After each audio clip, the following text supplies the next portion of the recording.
9 times out of 10, I'm aware that I'm dreaming while I'm dreaming.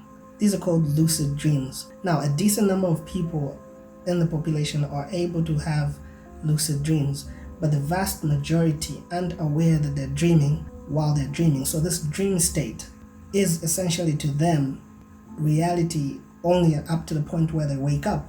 When you wake up, especially from a dream, the first thing that you, not noticeably, but the first thing that happens is that you are aware of your surroundings. You do a subconscious quick scan of your environment to verify if it's real.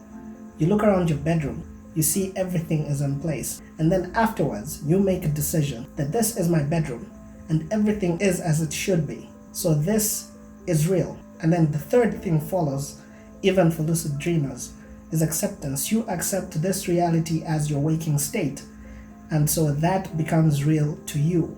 You are awake. And so these 3 things determine, in my opinion, whether you're awake or you're asleep. These 3 things, which are awareness, a choice or a decision, and acceptance of that choice or decision as absolute. So keep these 3 things in mind as I embark on this journey of understanding the movie Inception.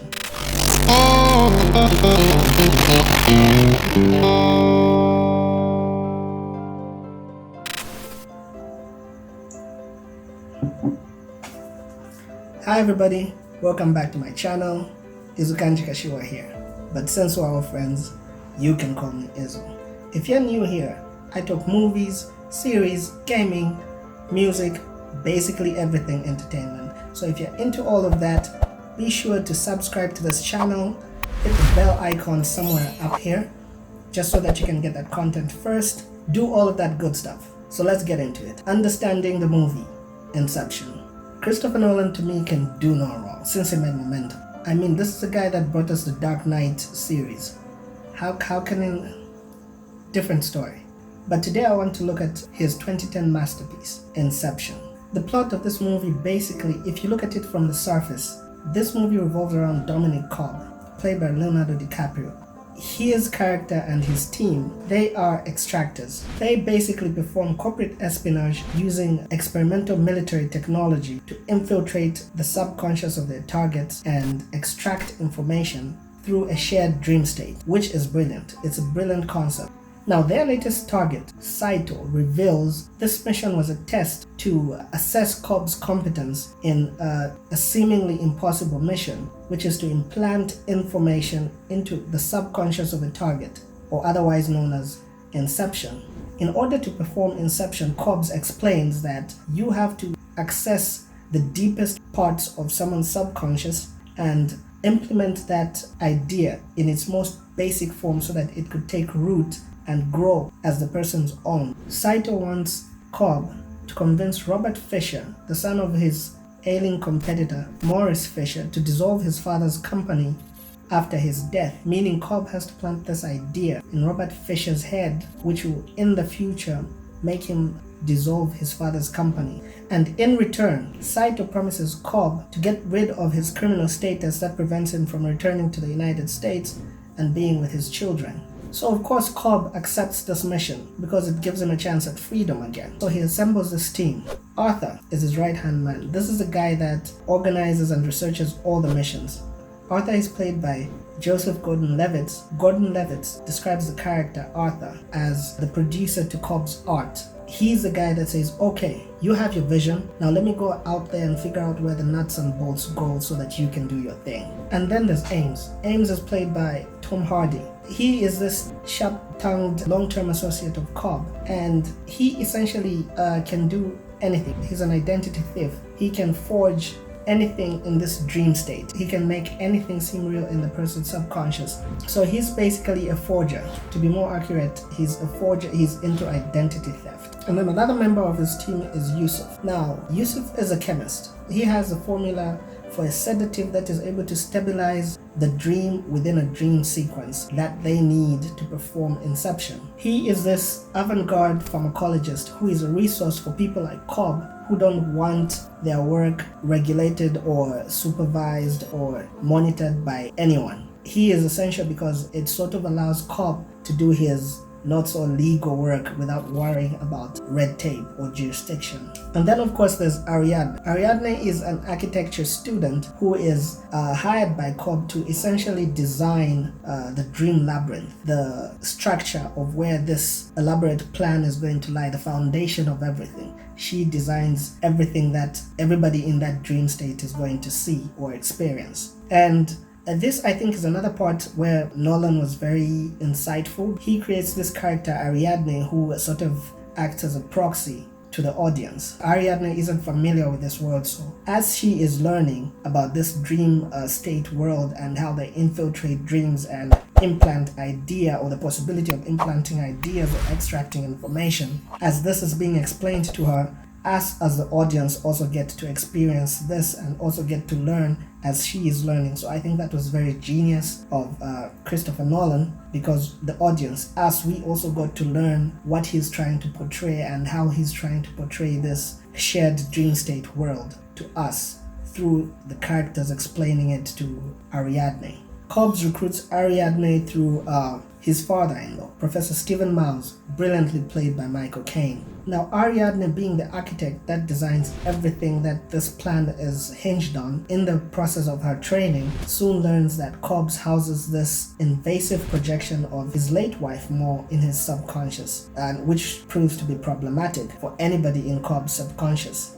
Cobb explains to Ariadne that he and Moore, his late wife, entered limbo. Now, limbo is a world of infinite subconscious where the dreamer is likely to not recognize reality from the dream world, where it becomes increasingly harder to differentiate the two, the dream state from reality. He also tells her that they only being sedated for 5 hours in the real world, in the dream world they stayed for 50 years, and this made Moore become susceptible to this world as her reality, and she couldn't escape. She knew this as her reality. So Cobb had to implement this rudimentary form of Inception where he reset her totem so that they could escape this world. So totems are basically an object that every person has in this dream world, the thing that allows these characters to separate the dream world from reality. Cobb, for instance, has a spinning top, which if he spins, will keep spinning indefinitely in the dream world, but will topple over in the real world. If he's in a dream state, it will keep spinning indefinitely because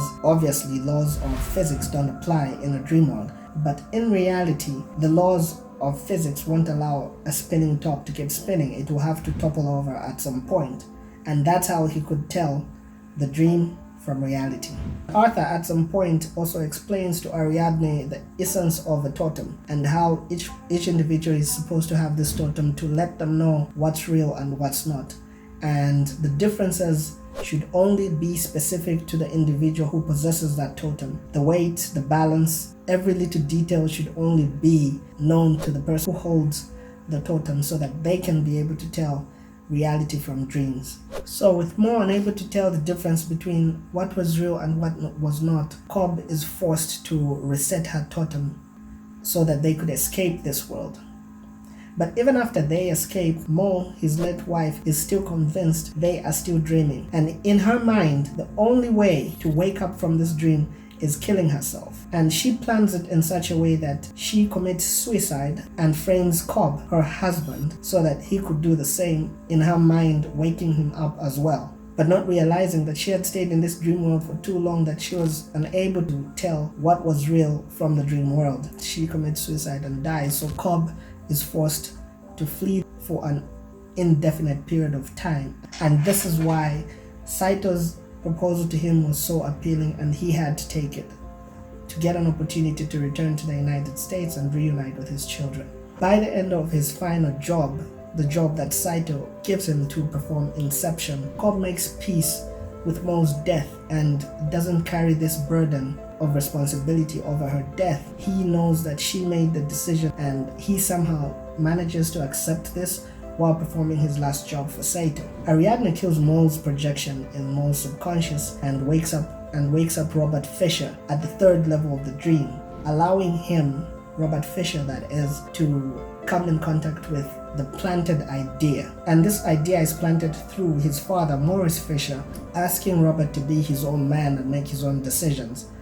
And having done that, Cobb had successfully performed Inception. So having successfully planted this idea in Robert Fisher's head, as Saito asked, Cobb now has to search for Saito in limbo, while the other part of his team performs the synchronized kicks back to reality to wake them up. He goes deeper in limbo to search for Saito, and he finds an aged Saito years into limbo and confronts him and explains to him the job is done and asks him to keep his promise. Everybody wakes up, including Saito and Cobb, Leonardo DiCaprio's character, and when they wake up, makes the call because he knows that Cobb has performed his task. He had successfully incepted the idea into Robert Fisher and it had taken hold. So he makes the call and makes all the arrangements, clear Cobb's name. And we quickly see Cobb at the airport arriving in the United States. He makes it through immigration, testament to Saito living up to his promise and clearing his name. He makes it into the United States. His father-in-law picks him up from the airport and escorts him home to meet his children or to reunite with his children. So now, by this point, you're probably wondering, how do those three things I mentioned in the beginning of this video apply to this movie? Let me explain to you how it does apply to this movie. Immediately Cobb enters his house from the airport.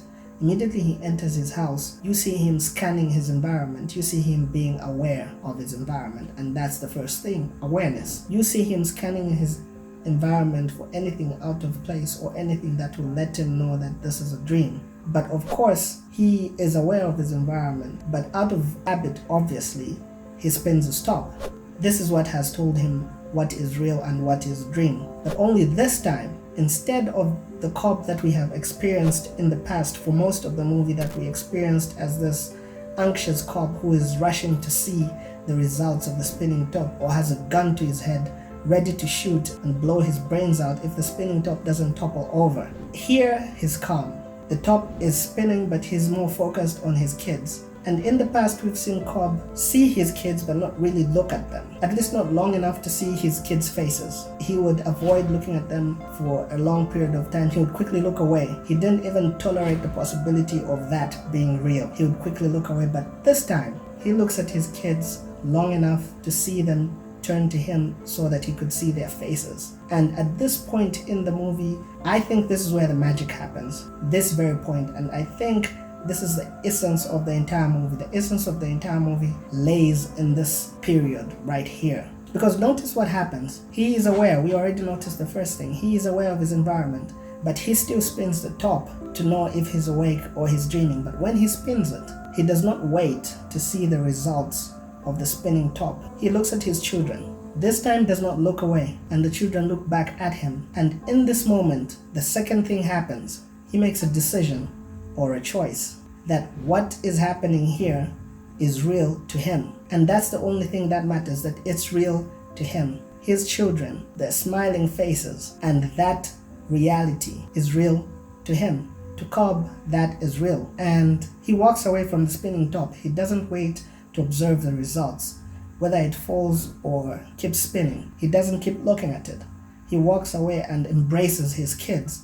And to him, this reality is what matters. But notice this, Nolan so intelligently keeps the camera on the spinning top in focus. In the distant background, you see an out of focus Cobb with his family and his father-in-law embracing his kids. And what this signifies to me, according to my understanding, is that Cobb at this point had left that dependency on a spinning top to tell him what was real, to tell him what was important to him. He had realized that what he saw with his eyes, his kids, and that reality was the thing that was important to him. Everything else didn't matter. What the top said was real. Whether it fell or kept spinning did not matter. What mattered was what he saw with his eyes and the emotion that brought out of him and the happiness he felt to be back with his children. That was the important thing. And his detachment from that dependency on what was real or what was important to him letting go of that.